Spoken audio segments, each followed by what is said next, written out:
We continue with general adult tests. This time we talk about checking blood glucose. Glucose, a type of sugar, is the primary energy source of all body cells. It is obtained from carbohydrates in the diet and is circulated around the body in the blood. Maintaining the correct blood glucose level is essential for proper functioning of the body. Too high a level indicates diabetes. The level of glucose in the blood is kept within normal limits by various hormones. If the level rises too high after eating, for example, the pancreas releases insulin to lower the level. If the blood glucose level falls too low, other hormones, such as glucagon from the pancreas, can raise the level by mobilizing carbohydrate stores in the body. If your blood glucose is persistently raised, the cause is either insulin resistance, where the cells become less responsive to insulin, or decreased production of insulin by the pancreas, indicating diabetes. HbA1c test, also known as the glycosylated hemoglobin test.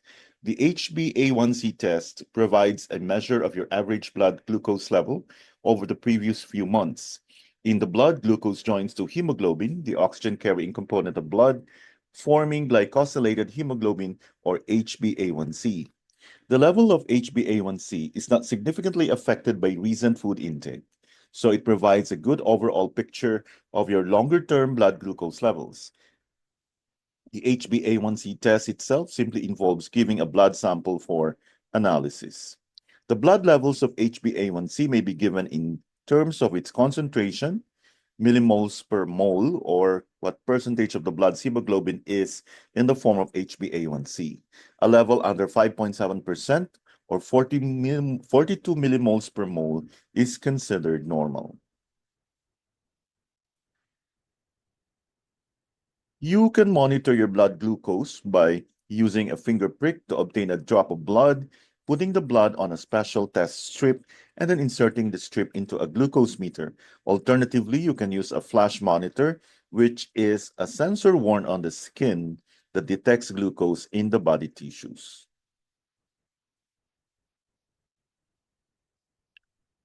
Fasting blood glucose. This test involves checking your blood glucose level after you have not eaten for several hours. It provides an accurate measure of your general blood glucose level because the result is not influenced by anything you may have eaten. You will be instructed not to eat for 8 to 10 hours before the test and also to avoid drinking anything apart from normal or small amounts of plain water. You can usually continue to take most medications, but you should ask your health professional if you are not sure. After the fasting period, a blood sample is taken in the usual way, and the amount of glucose in the sample is measured. The blood glucose level after fasting can indicate whether you have diabetes or impaired fasting glucose, a type of prediabetes. Thank you for your attention.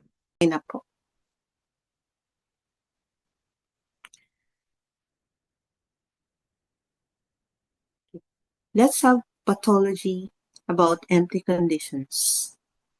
An empty condition is characterized by emptiness, that is, a deficiency of the upright chi. It should be remembered that upright chi is a general term that includes all types of chi as well as blood, and that it essentially denotes the body's resistance to pathogenic factors. The term upright chi, zheng qi, is in fact used in conjunction with and in opposition to the term pathogenic factor, zi qi. The clinical manifestation of an empty condition are much milder than those of a full condition. Pain is a good symptom to use to compare and contrast a full versus an empty condition. In a full condition, the pain is severe and intense, while in an empty condition, it is mild and more an ache than a pain. Like a full condition, an empty condition may be chronic or acute, but it is much more frequently the former. For example, a spleen deficiency will develop gradually and slowly over years, generally due to irregular eating. The same for the kidney deficiency, generally due to overwork. Example of acute empty conditions are the yin deficiency, induced by an acute febrile disease, the blood deficiency following a heavy blood loss, or the Qi deficiency that follows heavy sweating. The overwhelming majority of patients with empty conditions that we see suffer from an internal, chronic, gradually developing deficiency.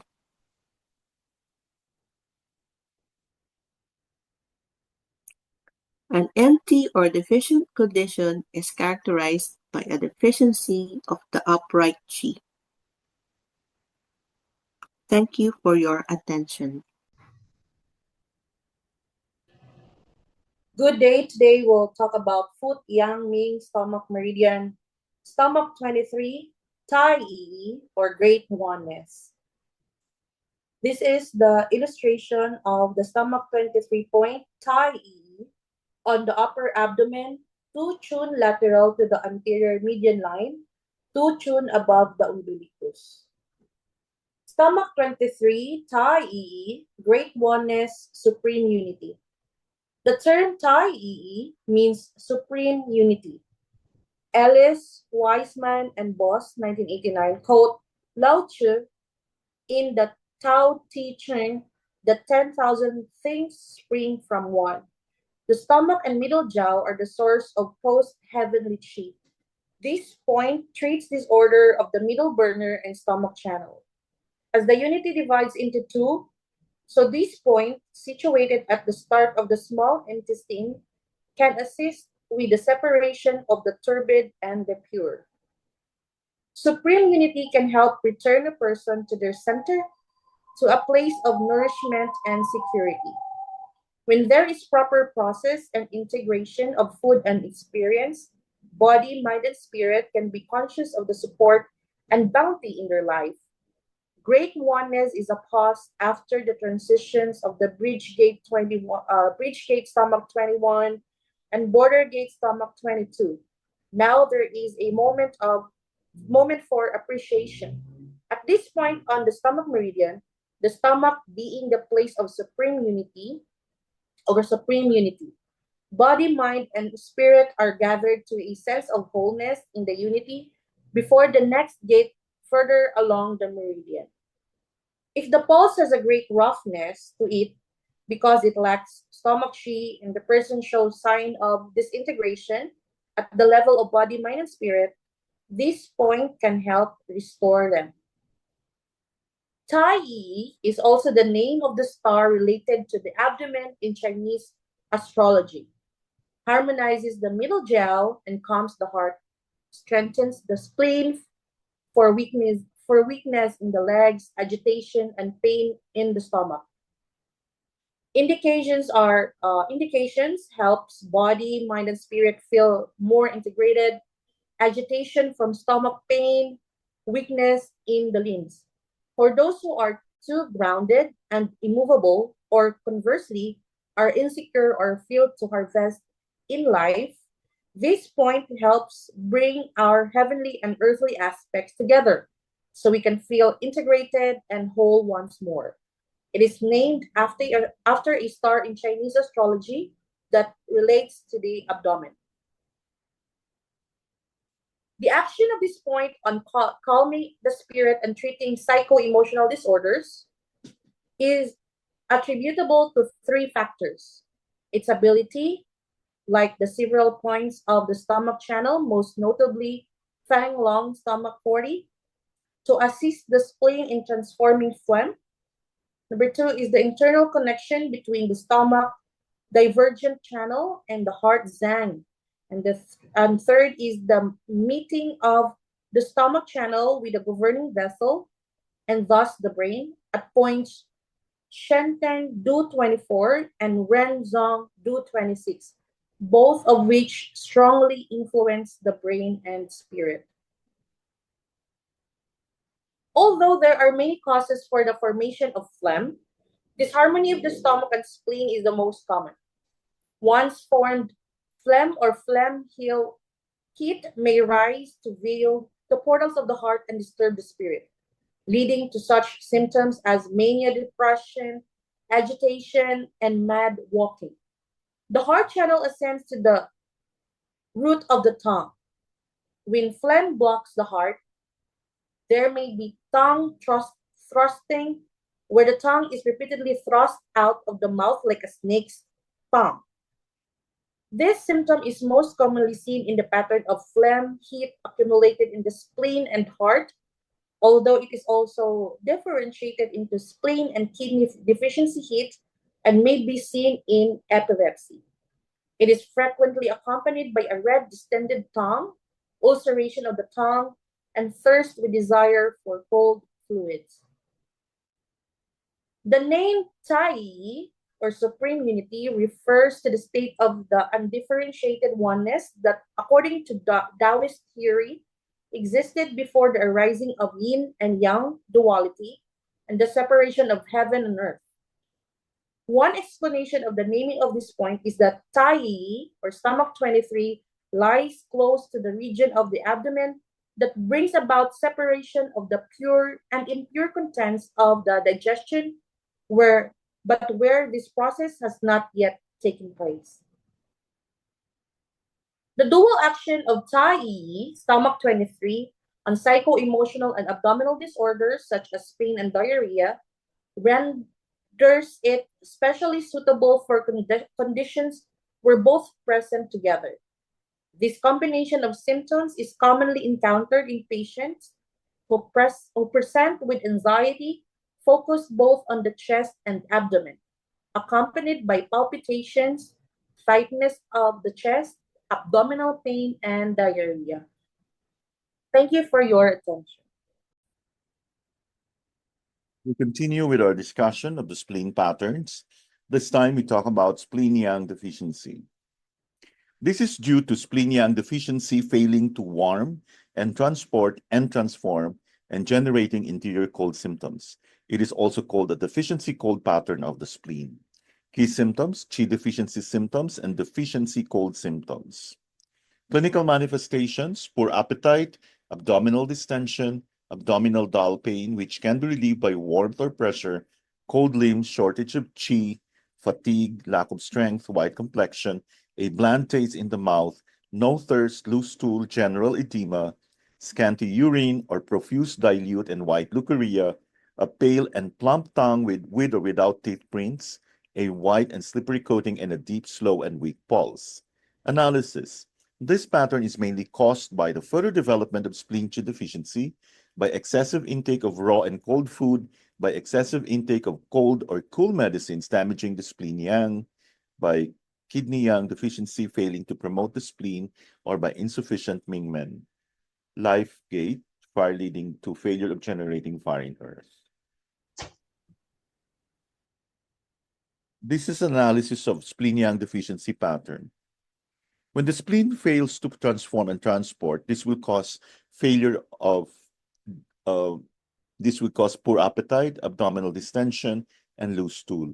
Failure to transport fluids will result in edema because fluids accumulate under the skin and profuse dilute and white leukorrhea due to water damp flowing downward that influences the thymi. Spleen yang deficiency can generate internal cold, and this will cause qi stagnation and cold congealing, thereby causing abdominal dull pain with a preference for warmth or pressure.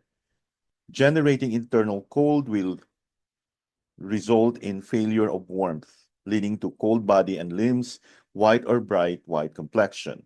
A pale and large tongue or white teeth prints, white or slippery tongue coating, and a deep, slow, and weak pulse are signs of internal generation of water cold due to yang deficiency. To summarize, the etiology of spleen yang deficiency includes prolonged exposure to damp, excessive consumption of cold raw foods, which hinder spleen, irregular eating and eating too much, excessive mental activity, chronic illness. Underlying or accompanying pathology: spleen qi deficiency, lung qi deficiency, kidney yang deficiency. Signs and symptoms: poor appetite, slight abdominal distension after food, bright white complexion, tiredness, weakness of limbs, loose stools, tendency to weight gain, feeling cold, cold limbs, edema, fatigue, spirit, physical cold, abdominal pain relieved by warmth or pressure, diarrhea containing untransformed food, pulse, deep, weak, slow, forceless, tongue pale swollen, wet with white coating. Treatment principle, fortify and warm spleen yang, disinhibit water. Acupuncture treatment, RAN 12 will fortify the stomach or spleen. Stomach 36 and spleen 6 will supplement spleen qi. Spleen 3 is the yuan source point of the spleen. Bladder 20 for supplementing the spleen qi in chronic cases. Bladder 21 to supplement stomach spleen qi. Spleen 9 to resolve dump in lower burner. RAN 9 to supplement spleen, resolve edema. Bladder 22 to supplement spleen and resolve edema. Stomach 28 supplement the spleen and resolves edema. RAN 6 will warm the lower burner. RAN 11 harmonizes the middle burner. Stomach 22 regulates intestines. RAN 4 to supplement qi and yang. Needle with supplementation and large amounts of moxa. The advice given for spleen yang deficiency is the same as that for spleen qi deficiency. When there is spleen yang deficiency, it is even more important that the person avoids food, beverages, and drugs that are cold in their energy or temperature, as well as consuming things that have a warming energy, such as cinnamon, ginger, cloves, lamb, and so on. Thank you for your attention.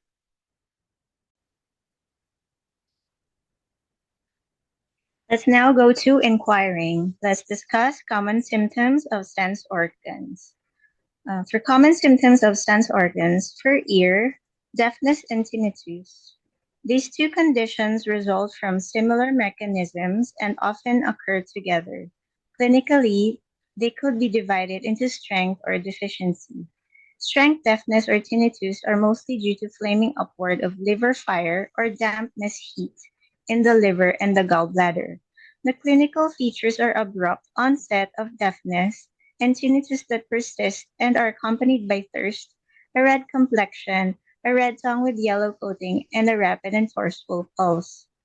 Deficiency, deafness, and tinnitus are mostly due to insufficiency of liver blood, deficiency of liver and kidney yin, or abnormal ascent of liver yang.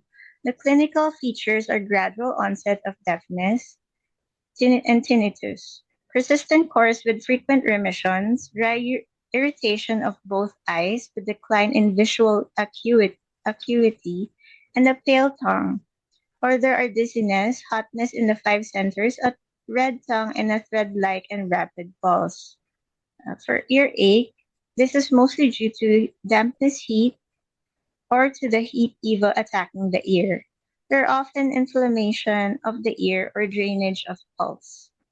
For eye itch, these mostly due to blood insufficiency, strong fire or wind heat, mild itch with a pale complexion, a pale tongue, and a thread-like feeble pulse indicates blood insufficiency, hence failure to nourish eyes.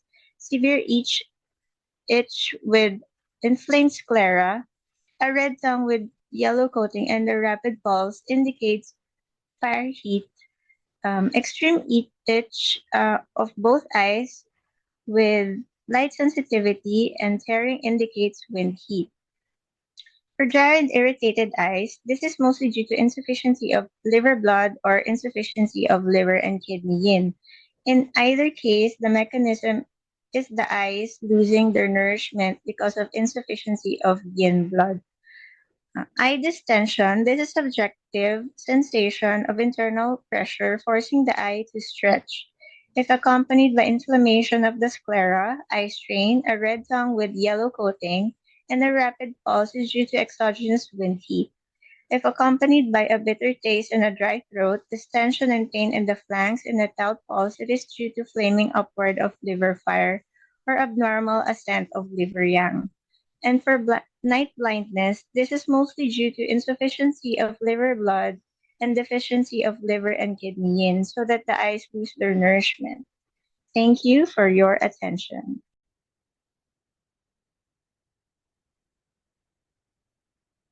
We continue with head-to-toe examination.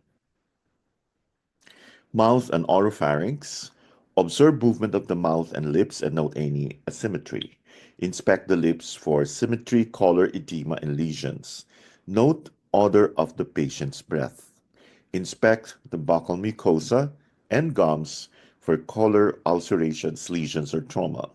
Observe position, color, and number of teeth. Inspect tongue for color and texture. Assess the tongue for atrophy and movement. Cranial nerve 12. Inspect the hard and soft palates for color and appearance. Ask the patient to say ah and stroke the palatal arch with a tongue blade to observe for the presence of the gag reflex. Cranial nerves 9 and 10. Note the presence and size of tonsils and any exudate. Assess taste. This is for cranial nerves 7 and 9. For the neck, palpate the lymph nodes in the neck area. Palpate carotid pulses one at a time. Determine the position of the trachea. Palpate thyroid. Auscultate carotid arteries and thyroid for bruits. Upper extremities. Inspect the contour of the clavicles, scapulae, and shoulders. Palpate the sternoclavicular and acromioclavicular joints, acromion process, clavicles, and greater trochanter of the humerus. Test range of motion of the shoulder and elbow. Assess biceps, brachioradialis, and triceps reflexes. Assess radial and brachial pulses. Inspect the hand. Palpate for tenderness. Test ROM of the hand and wrist. Patient seated and facing away from examiner with back exposed. Posterior chest and back. Inspect skin for lesions. Note thoracic configuration. Palpate the spine. Percuss the kidneys. Assess the lungs. Evaluate thoracic expansion. Palpate for tactile fremitus. Percuss the chest. Determine diaphragmatic excursion. Auscultate the posterior thoracic cage. Note breath sounds. Patient seated and facing examiner with chest exposed. Anterior chest. Determine the shape and symmetry of the thorax. Assess the lungs. Establish the respiratory rate and pattern. Palpate for crackles and rubs. Evaluate thoracic expansion. Auscultate for breath sounds. Assess the heart. Visualize the apical pulse. Auscultate for heart sounds. Assess the breasts. Inspect the breasts with the patient assuming the following positions: arms extended over the head, pushing hands on hips, hands pushed together in front of chest, and leaning forward. Inspect the breast for size and symmetry. Inspect the skin for texture and color. Inspect the venous system. Inspect for lesions or mosses. Thank you for listening. Let's now go to acupuncture for emergencies. Let's discuss high fevers, etiology, and pathology, emergency acupuncture. For high fever, it may be defined as a body temperature exceeding 39 Celsius and lasting over 4 hours. Fever is a very common symptom in many kinds of illnesses. The etiology and pathology of high fever may be a symptom of illness caused by any of the six exogenous pathogenic evils. For example, a sudden attack with wind and cold can block defensive yang qi, and the ensuing vigorous struggle between yang qi and the evil qi produces high fever. Alternately, wind and cold may enter the yang ming meridian, where they can transform into heat and produce high fever. In this circumstance, excessive application of diaphoresis or premature purgation can damage the body fluids so that heat accumulates in the stomach and the intestines. Strong heat in the interior then produces high fever. When wind heat and or heat dryness invade, they first attack the lung, where heat accumulates, or the poisons of wind heat disturb the pericardium. In both cases, high fever may result. Summer heat is a yang evil. When a chronically deficient person is exposed to summer heat, it can directly invade the heart and the nutritive level. As summer heat becomes trapped in the interior, it may produce high fever. In hot and rainy weather, heat and dampness are poised to attack.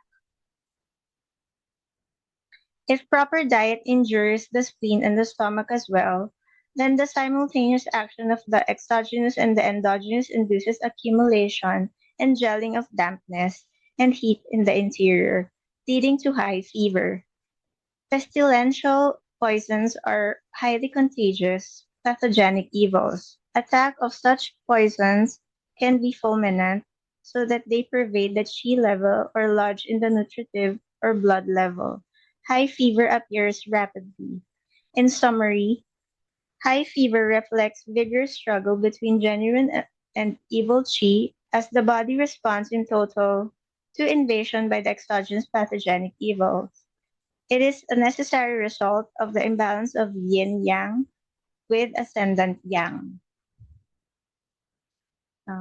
For adults, we can use these acupuncture points, use bleeding therapy on the veins of the back of the ears, bleeding and cupping therapy on do 14 point, and then use cupping. For bleeding therapy on the lung 11 and the large intestine 1 points, especially for acute tonsillitis. We can use acupuncture Sanjiao 5 point for deep to the pericardium 6 point. We can use the acupuncture large intestine 11 point. For children, you can use the bleeding therapy on the lung 11 and large intestine 1 points. Use Tian He Shui Tuana technique.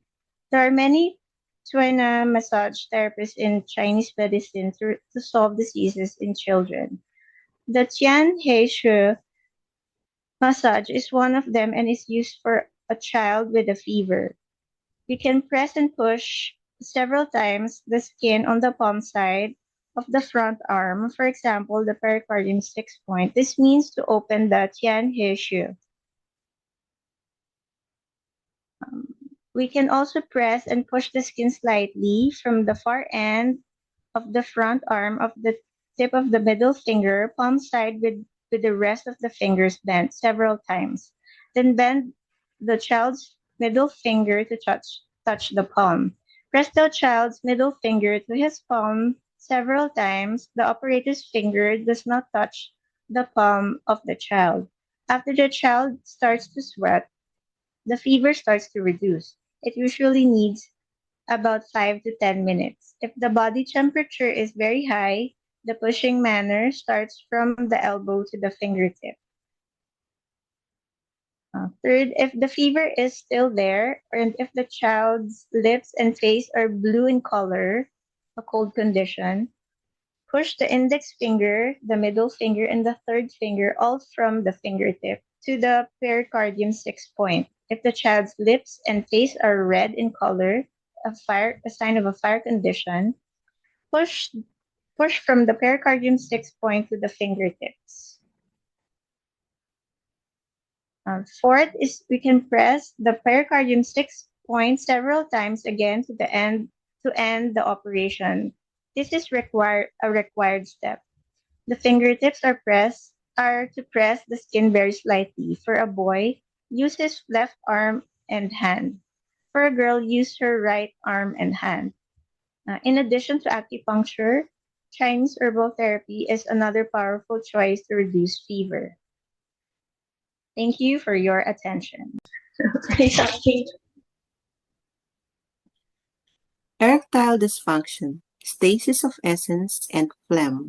Clinical manifestations: impotence, pain in the testes and perineum, hypogastric pain, premature graying of hair, abnormal sperm, feeling of oppression of the chest, and urethral discharge. Tongue is purple and swollen with a sticky coating. Pulse is firm and slippery. Treatment principle: invigorate blood and the essence, eliminate stasis, resolve phlegm. Points to use: spleen 4, pericardium 6, kidney 14, stomach 28, ren 3, bladder 34, liver 5, liver 3, spleen 10, stomach 40, spleen 9, ren 9, and bladder 22, all with reducing or even method. Acupuncture explanation. Spleen 4 with pericardium 6 open and regulate the penetrating vessel Chongmai. The penetrating vessel is the sieve of blood and controls the essence. It is therefore an important to invigorate blood and essence. Kidney 14 is a point of penetrating vessels that invigorates blood and essence. Stomach 28 results phlegm from the lower burner and the genital system. REM 3 and bladder 34 treat the genital system. Liver 5 invigorates blood in the liver channel in the genital system.